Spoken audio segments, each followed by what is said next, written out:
Cronkhill's a really important building in terms of architectural history. We think it was built around 1801, or there's no conclusive evidence, and there certainly aren't any drawings for it. But it was designed and built by John Nash, who was the Regency architect and who did an awful lot of work for the second Lord Berwick and in this whole area. So he was here in the early 1800s doing quite a lot of innovative work and using cast iron in his construction. And this building here was ostensibly built for the second Lord Berwick's agent, Francis Walford, who's a very interesting character, and we're trying to find out more about him. Because this is a really important house in terms of its design and its aesthetic concept. It's meant to look like, or it was meant to look like, a Roman Tuscan farmhouse villa in the Italian Campagna. And we have here the Severn, Shropshire equivalent of that, with the valley of the River Severn meandering its way through, and with the Wrekin Hill in the background. The weather isn't quite as warm today as the Roman countryside, but that was the concept. And it's a picturesque, what we call a picturesque villa. It was early on in this type of style and design when it just looks a beautiful thing in the landscape. You're just going to gear up to close off the window to protect, we're going to protect the window. So we're here at Cronkhill today, and it's really exciting because it's the first day of what's going to be a pretty major project where we're looking at lots of different aspects of this important building and aspects of its structure, aren't we? It's going to be a major project that will be happening in a couple of years' time, and at this stage we're doing investigations, and one of the investigations we're doing is looking at how we might remove the modern paint from the surface of this beautiful building. Cronkhill's been painted with this modern impervious paint for at least the last 20 years, and it's not good for the building. It traps water inside the building fabric. So that's one of the main reasons that we're doing these trials, to see how we can remove the paint and replace it with something that is a bit more sympathetic to the building fabric. Which will be the lime wash in the stone ochre colour, which was the original design concept for the building and was a really crucial part of its overall visual appearance. And another thing we're doing as part of these investigations is taking paint scrapes and taking scrapes of lime wash just to check that we've got the exact evidence we need and the true evidence we need to replicate that. And that does show you what this place looked like.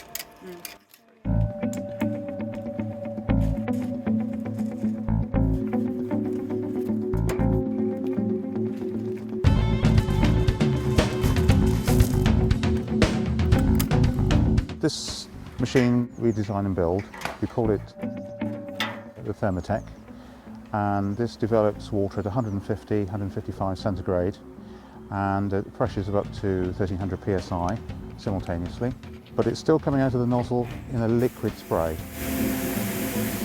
So we've got the benefit of the steam temperature, but still with a liquid pressure behind it, and we use it for both for cleaning and for coating removal. And it'll basically remove or soften anything which is flexible. So if it's oily, greasy, waxy, organic films, that sort of thing, works well with those. It won't remove cement-based paints or mineral paints, and that's where we may need to look at other techniques. We have a scaffold to enable us to carry out a strip of paint removal, and the idea of this is to evaluate how we can remove the paint. It may help us indicate what types of paint we're dealing with, and also the nature of the surface and the repairs that have been carried out. So the project that we're doing is going to be looking at the whole of the building. There's the more formal aspect of Cronkhill in this section here, but it also included this earlier timber framed, what was a timber framed section of a farmhouse originally on the site.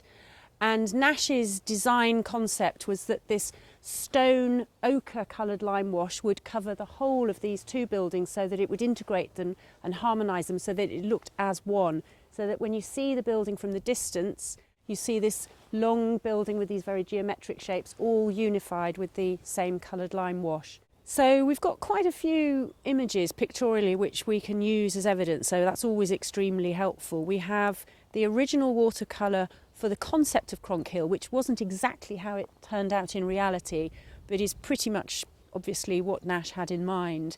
And that was exhibited in 1801 and is in the Sir John Soane Museum. And that shows the whole building, including the earlier timber-framed section, in this unifying stone-coloured lime wash.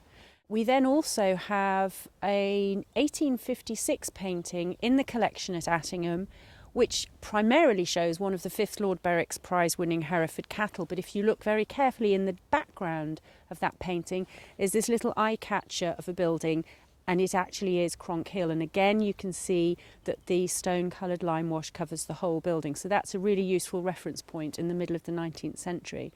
And then coming up into the 20th century, we have photographic evidence, sadly only to start with in black and white. And those show, you can clearly see the patchy nature of the lime wash on those photographs. So what we've been looking for on the building in terms of physical evidence is protected areas of the structure, often under windowsills or under eaves where the weather hasn't penetrated as much, for traces of the original lime wash and the original colour. And if you look above the doorway on the timber frame section, which is now covered in brick, you can see this sort of yellowy, stone-coloured remains of the lime wash. So that's a very useful area there to show us some of the original colour. So what they were trying to achieve with the stone-coloured lime wash was trying to make the building read as exactly that, a stone building. And it's very similar to what they were trying to achieve at Attingham itself, where the less expensive brick was lime washed in the same colour as the Grins Hill stone to make it read as the more expensive building material of the stone and achieve a harmony of appearance. The advantages of lime wash were well known in the past. And it's true to say that generally we lost a lot of that knowledge and that skill for a while. Since the 60s, certainly since the 80s, the 1980s that is, there's been a great improvement in our knowledge and our understanding and our desire to use, again, some of these older materials. Lime wash and building lime in general, whether it's for making mortars or plasters, are now being far better appreciated. We know that there's been lots and lots of hatching. In the summer when it's dry, it'll be bright and effervescent. In the winter, it'll be much darker but very warm. It's a living paint system as opposed to a modern plastic-based paint system, which is the same colour whatever time of year it is. Lime wash does react to the environmental conditions. And so as people we tend to respond to that, whether we do it wittingly or unwittingly, we do respond to it. The long-term benefits of lime wash are its breathability and that it acts as a sacrificial coat or protector of the underlying layers. So if you have a lime plaster as your substrate, the lime wash will weather, but the lime plaster doesn't. And that's the principal long-term benefit of lime wash on a technical level. Aesthetically, it's just a joyful material. It has a life to it that modern paints don't. It's chalky. Look, I mean, if you look at how that... Yeah, no, that's what he that said. That's lime wash, isn't it? that is different, isn't it? Yeah. That's what we want. Yeah. Can I give you Yes. those? There's nothing at the chemical on now, and then we can do some further water tests while that's activating. We can do some further water tests further down. With a place like Cronkhill, where there was very much an aesthetic. This is an Italianate villa. It's certainly a place to want to sit outside and enjoy a nice glass of wine. The original approach to the building was not the one that we take today. It was, as we understand it, to the west, what we would think of potentially as the back of the house. So you've got a very interesting angle to the building as you approached. That approach would have brought you first via the stable block, Nash's stable block, as part of the model farm. So a very important building as you approached the main house. And on the stable buildings as well is also a lot of lime wash evidence. And of course what that achieved was that you had in the distant vista the Wrekin and the Severn Valley behind the house, so it really enhanced the fantastic setting of the building. Today's the second day of the paint removal trials, and already a whole strip of paint has been removed from the surface of the drum, and this has revealed a lot of variety in renders beneath the surface. There's patches, there's a lot of repairs. This is really important to inform us of how we're going to remove the paint in the future, because the whole of Cronkhill has had quite a lot of work on it over the past 200 years or so. We also did some tests on an area around the back of the building because this area had a lot of damage in the past and a lot of repairs, and again we've found a lot of different types of renders and substrates there. So this is going to be quite a challenge when we do the complete removal of the paintwork. As well as the trials of paint removal, we're also looking at taking samples of the render itself as well as paint samples. So we have specialists here taking samples of paint which will be analysed and which will then inform the colours that we use when we do the project.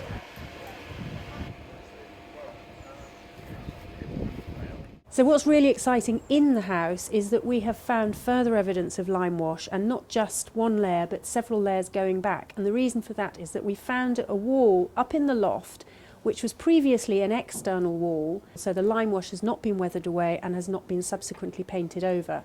So what Annabelle has been able to do very carefully is remove a section or a sample of those layers so that we can send them away for analysis to check the colour and hopefully something to do with the pigments and the dates, and get an idea of that sequence of paint colours in the lime wash that we're finding up there. So what we have to do as well when we finish these trials is work out our options, look at the evidence that we've found, look at the analysis, and try to work out our approach and how we would actually do the work and what we're going to do. And that will involve a lot of planning, curatorial input from advisors in the National Trust, and of course local authority and English heritage.